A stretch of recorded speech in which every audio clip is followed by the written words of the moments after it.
Bien, invitamos ahora al doctor Jorge Douglas Price, quien en esta ocasión va a tratar el tema referente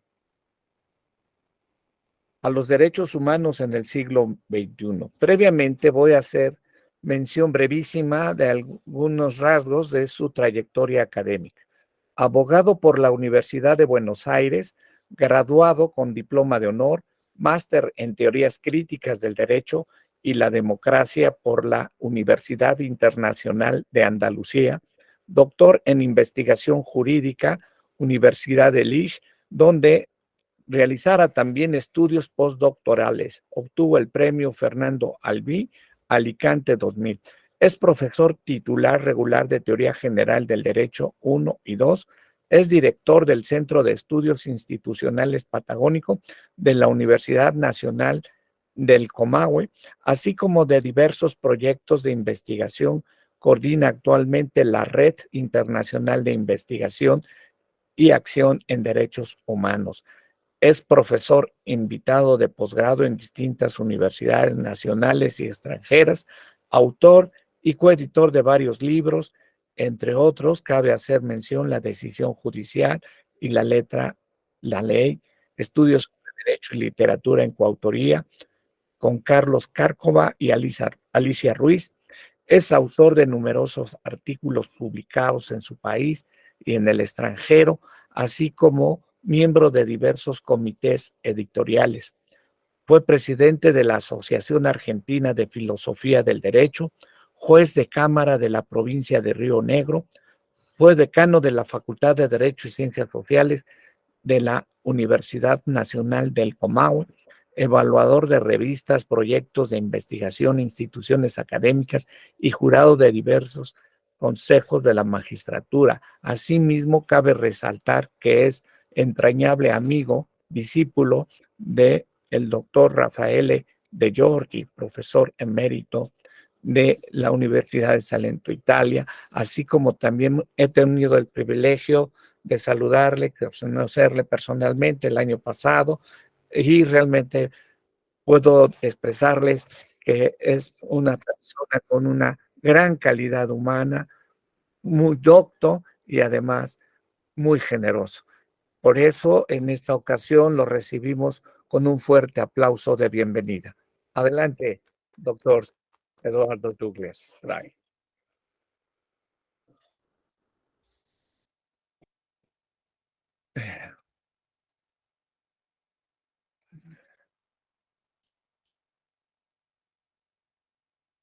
Doctor Jorge Douglas, tu micrófono, por favor, ¿puedes activarlo? Sí, ahora sí. Ah, perdón. Nada, quería decir que es un placer, buenas tardes a todos y todas, el estar con ustedes. Un placer estar nuevamente contigo, Rafael, de quien tengo el mejor de los aprecios, tanto en lo humano como en lo intelectual.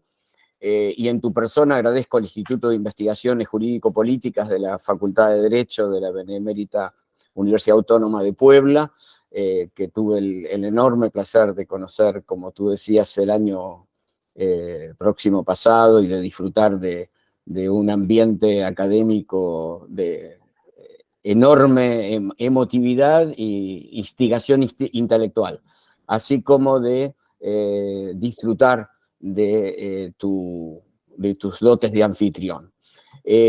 Así que me place mucho estar con estos distinguidísimos colegas y compartiendo este encuentro internacional y trataré en los brevísimos minutos que tenemos de exponer algunas ideas sobre el tema de los derechos humanos en el siglo XXI. Diré que trataré de hacer muy rápidamente tres puntuaciones a partir de las ideas de quienes reconozco como mis tres maestros en la filosofía del derecho, en la teoría del derecho, que son Carlos Santiago Nino, Carlos María Cárcova y Raffaele De Giorgi, precisamente a quien has recordado recién.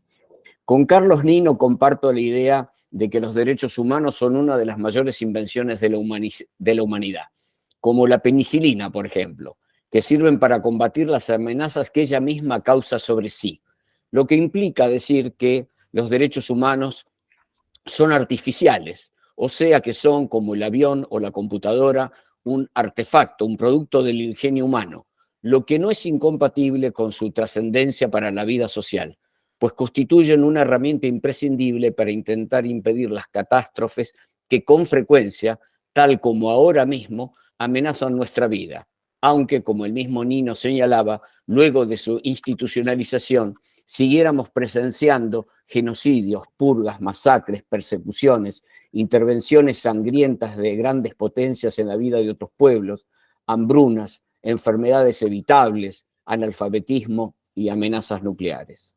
Y decir que es una invención significa que son un instrumento creado por la humanidad y que, como todo instrumento, puede ser dejado de lado, destruido o mal utilizado. Los que nos remitía entonces, como hoy, aquello que decía ya en 1964 Norberto Bobbio en El tiempo de los derechos, que el problema de los derechos humanos ya no era el de su fundamentación, sino el de su concreción.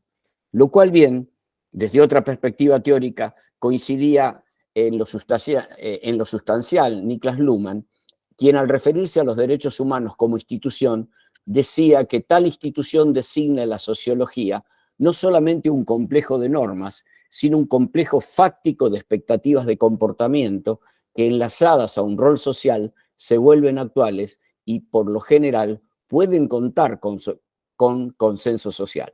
Y agregaba, las palabras símbolos de los derechos fundamentales, propiedad, libertad de opinión, igualdad, etc., y los correspondientes artículos de la Constitución simbolizan, se refería entonces a la Constitución de Alemania Federal, simbolizan expectativas de comportamiento institucionalizado y sirven para medir su actualización en situaciones concretas. La institucionalización de los derechos humanos es así primero, y sobre esto no deben engañarnos el que estén inscritos en la Constitución, un acontecimiento fáctico, cuya función debemos investigar dentro del orden social moderno y no solo en el sentido normativo mentado. A su turno, comparto con Carlos Cárcova la idea de que es previa y necesaria la materialización de los derechos humanos de índole social, es decir, de aquellos que permitirían alcanzar una razonable igualdad material entre los seres humanos, pues ellos son la condición de posibilidad de la democracia y por ende de la realización plena de la vida tal como queremos compartirla en el planeta. Decía nuestro amigo, el extraordinario filósofo del derecho. No se trata ya de la igualdad de los modernos versus la igualdad de los antiguos. No se trata solo de equidad social, no se trata solo de ingresos o de género o de etnicidad, aunque esas cuestiones y muchas otras estén ahora irrevocablemente inscritas en la agenda. Es que ni las ideas ni las prácticas materiales de naturaleza interindividual que ellas expresan pueden comprenderse desde una perspectiva sincrónica.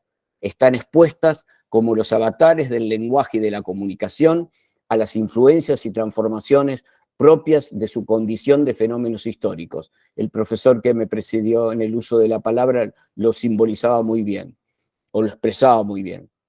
Dado que el habla es un producto dinámico de la interacción social, la postulada estabilidad del signo y de su referencia constituye apenas una desviación objetivista.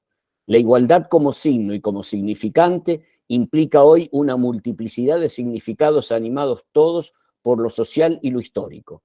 El signo, en este caso la palabra igualdad, y la idea a la que ella alude se transforma así en un objeto de lucha por la construcción del sentido. Ello explica que nuestras divergencias políticas de esta hora no versen sobre cuestiones puntuales, aunque adquieran tan ficticia como frecuentemente ese carácter. Versan en realidad sobre el tipo de sociedad en la que queremos vivir en los próximos años y en los valores que ella debería promover como preponderantes. También yo, como el profesor, haré aquí un grito de alerta sobre lo que ocurre en la Argentina y sobre las horas difíciles que vive hoy la Argentina. Y último, pero no menos importante, Raffaele De Giorgi, refiriéndose a la emergencia del Estado moderno y los derechos humanos, nos advierte, en espejo con lo afirmado por Carlos Cárcova, que el correlato semántico a través del cual en el universo del derecho se sedimentan al mismo tiempo las condiciones y garantías de este orden de la sociedad son los derechos de los ciudadanos y los derechos humanos. Están implícitos en el contrato, pero se reflejan como consecuencias del contrato. Se tratan como restricciones del Estado territorial, incluso si son otorgadas por el Estado territorial y reflejan su poder. Se configuran como universales porque el acceso a la comunicación social debe ser universal. Se les llama derechos humanos, pero en realidad se les atribuye o reconoce como derechos de las personas. Y de hecho, no es casualidad que se diga que los hombres deben ser tratados como personas.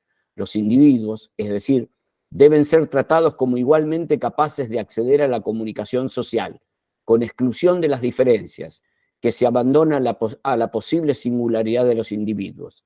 En el siglo XIX se diría asocialidad, aunque entonces este cierre se convertía en una interioridad heroica o artística. Todos debemos ser tratados como personas. Estos derechos reemplazan a la antigua ley natural, y de hecho se dice que los hombres por naturaleza nacen iguales en la ley. Nadie puede ser excluido de la sociedad por nacimiento, del mismo modo que a nadie se le puede impedir el acceso a la comunicación social. Pero, advierte Raffaele De Giorgi, ya en 1896, la Corte Suprema de los Estados Unidos, en asuntos de segregación racial, pudo formar la teoría separados pero iguales. La igualdad, esta igualdad, permanece en cualquier caso, incluso en un régimen de segregación.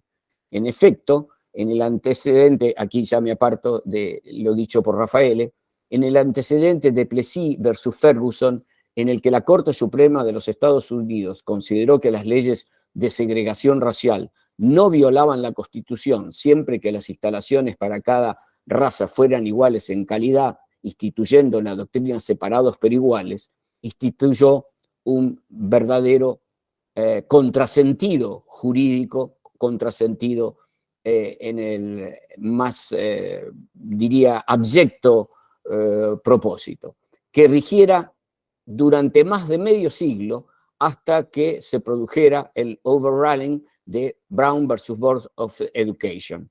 Esto es un ejemplo paradigmático, pero en modo alguno aislado de lo que en el entero universo jurídico contemporáneo podemos ver remanir como el problema del siglo XXI. Esto es, parafraseando el título de un film célebre, cómo todavía los derechos humanos como institución fungen como un puente demasiado lejano. En este sentido, quisiera expresar unos breves apuntes enderezados a enfrentar la disputa por esa construcción de sentido a la que se refería Cárcova. La integración de los tratados de derechos humanos a los denominados bloques de constitucionalidad ha aumentado sensiblemente la complejidad del proceso jurídico decisional, lo que trae aparejada la necesidad de una reformulación de las viejas teorías de la interpretación, la argumentación y el razonamiento judicial, esto es, de las teorías sobre la decisión judicial. Entre otros elementos distinguibles, ya tratado por muchos autores y autoras, se cuenta el de la alteración de las respectivas doctrinas de las fuentes del derecho, en el sentido que daba a esta expresión Al Frost, las que aún vacilan en la reformulación del orden de prelación de fuentes, para intentar resolver la tensión entre dualismo y monismo, entre predominio del orden internacional y del nacional. Tercero, ello ha llevado a algunos autores a afirmar que si bien la limitación de la soberanía de los estados para frenar los abusos que estos cometieran y cometen contra sus propios nacionales, antes que plausible, necesario, lo cierto es que aparecen problemas a resolver, pues al depositar la interpretación final de estos instrumentos en órganos que, cito, por más prestigio que nos merezcan, están alejados del control democrático, no gozan de legitimidad popular, tienen un perfil determinado, niveles de rotación cuestionables, problemas de deliberación, conflictos de intereses, etcétera, hacen reaparecer las críticas que por su carácter contramayoritario reciben los poderes judiciales locales en un grado de intensidad, si se quiere, más alto. Es decir, de una parte resulta necesario que los estados tengan los límites que los derechos humanos suponen, algo que no puede discutirse desde el Holocausto en adelante, pero por la otra, en el actual nivel de red de instituciones internacionales existen razones para guardar una cierta reserva del principio de soberanía. Así hay quienes sostienen que no debiera atarse el orden de prelación de las fuentes a una regla rígida de supremacía, sea en favor de los órganos internacionales, sea en favor de los nacionales. Esta tensión es la que parece conjugarse continuamente durante lo que va del siglo XXI, pero a su amparo, esa invención, la de los derechos humanos, se ve hoy amenazada en su núcleo duro por el surgimiento de lo que llamo una enfermedad autoinmune. El recurso a la soberanía como pretexto para el desconocimiento de los derechos vitales, sea al interior de los propios Estados-nación, donde las más elementales condiciones de vida digna son negadas, sea en el plano internacional, donde desde el desconocimiento del derecho a migrar hasta el recurso a la guerra como brutal estrategia de aseguramiento de nuevos espacios vitales, deja vislumbrar en el futuro presente la sombra siniestra de un neofascismo larvado en formas democráticas, tal como lo hiciera el nazismo después de su fracasado Putsch de Múnich. Sexto, así como la democracia se corrige, se cura, se mejora con más democracia, los derechos humanos, que son parte inescindible de ella, deben afirmarse con instituciones que afiancen su vigencia. Y ello reclama, en mi modo de ver, la democratización del mundo, que hoy por hoy padece un gobierno de facto, ejercido brutalmente por quienes disponen del poder de las armas. Esto me obliga a recordar que hoy mismo, en las zonas de guerra de Ucrania y Palestina, sendos bandos combatientes están violando reiteradamente con el criminal descaro de los señores de la guerra que se autojustifican exponiendo la culpa del otro mientras asesinan niños, ancianos, personas indefensas para luego justificar nuevas muertes y así seguir sin remedio hasta el final de los tiempos. Para cerrar, creo que el mundo necesita un gobierno democrático del mundo, que el afianzamiento de los derechos humanos en el siglo XXI precisa de la construcción de instituciones más sólidas, más firmes, que garanticen a todos los humanos de la Tierra el acceso a esos derechos. El derecho a tener derechos, como decía Hannah Arendt, y que no asistamos diariamente a la muerte de miles de parias en todo el mundo. Gracias. Muchísimas gracias, doctor Jorge Douglas Price, por su excelente disertación.